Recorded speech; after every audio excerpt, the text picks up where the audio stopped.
Barbara. I'm Cheryl. And I'm Naima. We're three Black moms. We just finished with our probably most important presidential election of our time. Vice President Joe Biden, now president-elect, has talked about healing and unity. On top of that, even before this happened, we had Dylann Roof slaughter 9 Black people in a church. We had a young man in Texas, Botham Jean, murdered in his own home by a police officer who claimed she thought she was walking into her own apartment and he was an intruder. She lived a floor above him. All these times, we've talked about forgiveness. And in the last 2 cases, I start to think, as Black people, I think we're a little bit too quick to forgive, particularly people who don't seek forgiveness, who show no remorse, who are proud of the slaughtering that they have done. And I understand that forgiveness is for us. It is to forgive so that we don't carry the poison. But ladies, what do you think? Do you think that we're too quick to forgive people? You know, I think that forgiveness is a process. One thing I remember a story about a man in prison who had killed his, there was a person who had molested his son. He killed that man. Now he's in prison. When the pastor came around to talk to him, this man, he is so angry. He is just being eaten up by it. And his pastor told him, you know, you have gotten your vengeance, but you are going to still have to forgive that man that molested your son. Because if you don't, it is like you drinking rat poison and waiting for the other person to die. And he, counseled this man over time and told him, you are going to be eaten up with this. This man is dead. And you are still carrying the weight of what he did to your son. And that is harming yourself. So eventually, he read him some scriptures about forgiving the other person who has wronged you. If you don't forgive them, God will not forgive you. And just on and on like this. And eventually, the man was able to bring about absolution within himself to forgive the person who murdered his son. But like I said, forgiveness is a process. To jump on someone and say, you need to forgive them, that is wrong. That's premature. A person needs to have the time to heal, to rest, and then do the forgiveness of whatever crime was done with you. In the Bible, I always identify with Peter because he was the one who always jumped in and was talking before anybody was talking to him, put his foot in his mouth. And then one day he came to Jesus and said, Lord, how many times must I forgive someone who wrongs me, who sins against me? Up to 7 times? And Jesus told him, I don't say 7 times, but 70 times 7. And that's a lot to forgive someone who's wronged you. But that's also. There's a difference between forgiveness and there being no consequences for wrongdoing. Right. There has to be consequences. The forgiveness is what you release in your heart. You realize this person acted according to the level of the consciousness they were at, whether they had hate in their heart or jealousy or fear or whatever it is they had. That's the expression of their state of consciousness. And they may not have evolved to a point where they understand right from wrong, or they understand that they should not have hatred toward people. But wherever they're at, that's where they're at. So you can forgive based on that so that you're not carrying the anger, but there has to be consequences. And I think what we do is not instill some consequences, because when you have all these people feeling like they've been let off the hook, where is the protection for you for being beaten, killed, molested, and all these things that people are doing wrong? How do you deter crime if there are not some specific consequences for that behavior. And I do understand we have the highest incarceration rate and the highest number of people who are involved in the criminal justice system, and it doesn't seem to be deterring any crime. But also, we have not had any severe enough consequences for people who have openly committed crime. And I'm talking about a lot of these officers of the law. Yes. That have just with impunity murdered people, and there are no consequences. So therefore, there's no deterrent. So therefore, you have a population that has to walk down the street in fear and drive in fear and go to a supermarket in fear, always worrying that they're going to be abused by people who have had no consequences of wrongdoing. So we can forgive all the bad things, but there has to be consequences. Otherwise, that's injustice for the people who are being wronged. And well, on a subject that I actually did that talked about people paying or there being retribution, it was what was found out in the study is that a lot of times there are no consequences because the law is not meted out all the time. You were going to say something, Cheryl. Yeah, I was going to say that in your story, I had a pastor once who talked about this with the 7 times 70 or 70 times 70 or whatever the number is. But she said it's a big number, but it's also a finite number. That means that you don't just forgive people. You can forgive them a lot, but you don't have to forgive them forever. If they're constantly, I mean, the whole turn the other cheek thing is fine, except you run out of cheeks real quick. And yeah, exactly. Well, at least 2. And and that's the thing. But my problem is for Black people particularly, we have been abused in ways that many other, with the exception of the Native Americans who were also slaughtered, but we have been abused in a way that other immigrants or enslaved people have not been. And yet we are so quick to assuage the guilt of people who sometimes don't even feel guilty. Dylann Roof is proud of what he did. And the first thing those people did was forgive him. And yet that's great for them, but it does nothing to help him at all in his healing because he doesn't realize he's broken. And that's the thing, is that forgiveness, and you can also forgive someone without making a big show of it. Because like I said, the forgiveness is really for us. I've had people that I have had to forgive who have hurt me, abused me in the past, and I never even bothered to tell them because the forgiveness wasn't for them. It was for me. And for me to invite them back into my life is would not do anything but further harm me. So I can forgive and then I can move on. But what happens in the criminal justice system, especially with the young man who was murdered in his own apartment, because she was forgiven right away by his family, she probably got a lighter sentence than she did have to serve time. But then a year later, she comes back and decides she doesn't want to serve that time. So the forgiveness really meant for her, okay, I've served a year, that's enough. She cut down this man in his own apartment in the prime of his life. And yet she gets hugs from the judge and the family. I mean, give me a break. So do you think that this kind of forgiveness sends signals to people who are harboring things in their heart where they want to hurt someone, encouragement because they can see that somebody got off for doing this? Well, I think that this just means these people may have no conscience, no sense of real judgment because, the Lord says, vengeance is mine, I will repay.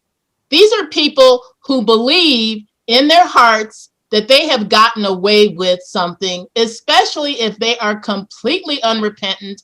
But there is judgment. People who don't believe that doesn't mean it isn't coming along. One of the things in Psalms says, look and see how the wicked are punished. Now, we don't know if maybe these people are having cancer, sickness, illnesses, accidents, anything happening in their family. We don't know if there are judgments that are coming against them because of what they have done. We don't know that. But for us, we do know that we are admonished to treat other people rightly, treat them the way you want to be treated. And forgiveness does not mean that what the person has done is okay. Forgiveness means you are releasing them from you having to try to execute judgment yourself, whether or not this person receives the just punishment that they want or need in this lifetime. There is a bigger scale to be reckoned with. Some people get their reckoning now, and some people get their reckoning later when it's too late for them to do anything about it. Because I understand what it's like to have people wrong you, do things to you, and look like they're getting away with it. But sometimes they are not really getting away with it. Think of like the things in their own lives that are slowly destroying them. This person who is proud of doing what he did, people over time will come under some kind of conviction, whether or not they acted out. But let me say again, forgiving someone doesn't mean what they did was okay. Sometimes you have to distance yourself from people, even as you have said, you know, I'm letting it go because I don't want to carry that burden. I don't want to carry that weight that is going to tear me down. And you've gone on your way. You don't even care, but I'm still thinking about it. No. You're letting them live rent free in your head. But you know what I think is a critical thing? Even as we don't want to keep holding on to things, and I have friends who, I mean, they're still harping on slavery. And I understand that was a bad thing that happened, but you can be angry at people and you can be angry at people for being white. And what sense does that make? The people who are living now are not the people who perpetrated that crime. So except that they're benefiting from it. They're benefiting, and they might not even be conscious that they're benefiting. And telling them that they're benefiting from it isn't going to make them not want to benefit. So you have an unjust system of inequality that was born out of an unjust action to a large group of people.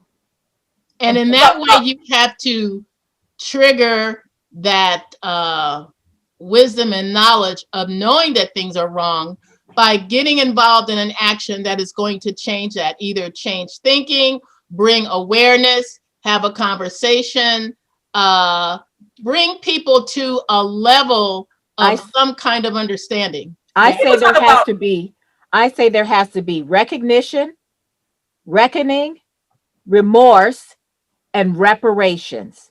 Well, I was just about to say about reparations, and a lot of people who talk about repair and acknowledging the damage, we're still at the point where you have people who will not acknowledge that what happened is still affecting behavior today. Yes. But I can understand how forgiveness in the sense of letting it go, where you don't keep focusing on the anger and the wrong and desire for some type of retribution. If you don't keep focusing on that, then you can release yourself to do more creative things, to create your own opportunities, as opposed to harping on, well, you all stole from us and you beat us and you wrongfully jailed us. You can keep harping on that, but that doesn't help you to grow. But also, it can make you angry at people who are not guilty. They're just simply living lives that are perhaps easier because they're not experiencing the same level of discrimination. But I think that's where the recognition and the reckoning have to come in, because you don't even have, because I had to explain this to someone many times before he finally understood that white privilege isn't about anything other than you don't have the obstacles that I have, that nobody put something in your way to keep you down. You got that, what you think is a level playing field. In the meantime, there are weights put on other people so that the breaks that you got, you thought was through either your hard work or your good luck or whatever. You knew the right people or the right people knew the right people. You don't understand that that is part of privilege, and that us being angry is one thing, but you have to turn that anger into action. And the action can't be, oh, we're going to just be unified and pretend that this didn't happen. We're all married or have been married at one point. And if you have an argument with your spouse, you all can just be mad for a while until you get over it. But there's still, that argument's going to keep coming up the next time you all have an argument because you haven't dealt with it. Don't get it resolved. And sometimes that's the reason why people's marriages end, because they don't address the wrong. Just being silent at each other, that doesn't make it go away. Even if you decide to just let it go, you didn't really let it go. It's still there. So you're still plotting your revenge.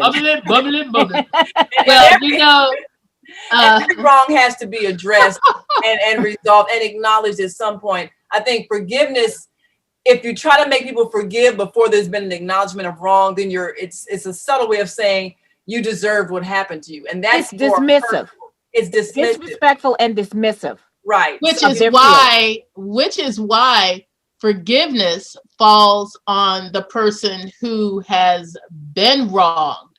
Because the person who did wrong might not ever acknowledge it. Yes, that's true. Now, I did a training a day ago on empathy versus sympathy and compassion. And it was a very short clip that I showed in the beginning of the difference between empathy, where you can actually feel what that person's emotion or feelings were in a particular situation, versus sympathy, which is, oh, I'm sorry that happened to you, but blah, blah, blah, blah. And it is not connecting. No. And what you need is the connecting. And after everyone watched the short 3-minute film clip, we had 2 Black women share several racial incidences that happened to them. And this was before a mixed audience, but it was to really get across the feeling of empathy, understanding, to get some kind of a grasp. I know for myself, I feel like I'm educating people over and over and over who have lived in a parallel universe and not understood that we live in the same place. We came over in different boats, but we're in the same boat now. Yeah. So we need to learn how to have empathy instead of judgment, or even just sympathy where you're just going, oh, I'm sorry that happened to you. But it even extends further to you saying, how can I become a part of this? Or even saying nothing sometimes and just saying, I'm there for you. I am there with you. Because sometimes there is no way that you can grasp the deep pain that people have suffered from through various experiences in their lives. Absolutely. Well, we're out of time now, but one last thing, what do you think should be done when there is an injustice? What are the steps that you would say are to forgiveness? What needs to happen before forgiveness happens? I think there has to be an acknowledgement of wrong, and there has to be a reckoning. You have to recognize that you have wronged someone, or you have been complicit in other people's being wronged, and you have benefited from that. And you have to, before I can forgive someone, I have to make them understand, or they should understand, that they have hurt me. Someone has to acknowledge that hurt. And if they can't do that, or if I'm in a place where I'm not going to see them, then I can forgive them, but I'm not going to trust them again. And I'm going to move away from them. That is for my safety. And so the healing that has to come from forgiveness, it doesn't necessarily have to do with you. if we're in a relationship where where you are seeking, or maybe you're not seeking my forgiveness, then I have to wrestle with that. But I think forgiveness should not come automatically as by rote until you're ready to do the steps, the process, the grieving, the hurt, the healing of the pain. And then if you can forgive, then that's fine to forgive. I say it's always fine to forgive, but don't shortchange your healing to help someone else's. You have to heal yourself before you can worry about healing that other person. Be kind and compassionate one to another, just as Christ was kind and compassionate to you. That's a hard thing to do. And I agree with Cheryl. There are steps to be followed in forgiveness where you go through the process of where sometimes forgiveness does come instantly, but it's still a process, even if you forgive first. And don't be afraid to think that you may have to forgive over and over and over and over again, maybe that same person, because sometimes it takes that. You're not bad for doing it, for doing that. Well, I'm going to leave this question with our audience. How do you forgive someone and they're not sorry? That's something to think about, because sometimes people will never acknowledge they wronged you, and they may know they wronged you and they meant to do that. So how do you forgive them, or should you? And what benefit to you would it be if you choose to let go of the hurt? Well, it's been great, and you've been watching Three Black Moms. I'm Naima. I'm Cheryl. And I'm Barbara. And we're Three Black Moms. We'll see you next time.